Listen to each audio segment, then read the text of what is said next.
पहलगाम हत्याकांडाच्या निषेधार्थ महाड पोलादपूर मुस्लिम समाजातर्फे निषेध सभेचे आयोजन करण्यात आले आहे। निष्पाप लोकांवर दहशतवादी हल्ला करण्याचा हा प्रकार भारतीयांच्या सामाजिक एकतेला तोडण्याचा घृणास्पद प्रयत्न आहे, अशा शब्दात मुस्लिम समाजाने या हल्ल्याची निंदा केली आहे। भारत सरकारने देशाच्या या शत्रूंना कठोरात कठोर शिक्षा करावी, जेणेकरून पुन्हा असा भ्याड हल्ला करण्याचे धाडस कोणी करणार नाही, असे आवाहनही मुस्लिम समाजाने केंद्र सरकारला केले।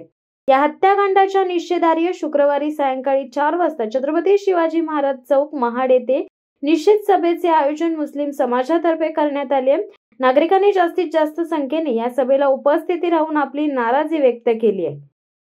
शिवसत्ता टाइम्ससाठी निलेश लोखंडे, महाड। दे धडक बेधडक वृत्त देणाऱ्या आपल्या शिवसत्ता टाइम्स न्यूज चॅनलला लाल बटन दाबून सबस्क्राईब करा आणि बेल आयकॉनला क्लिक करायला विसरू नका।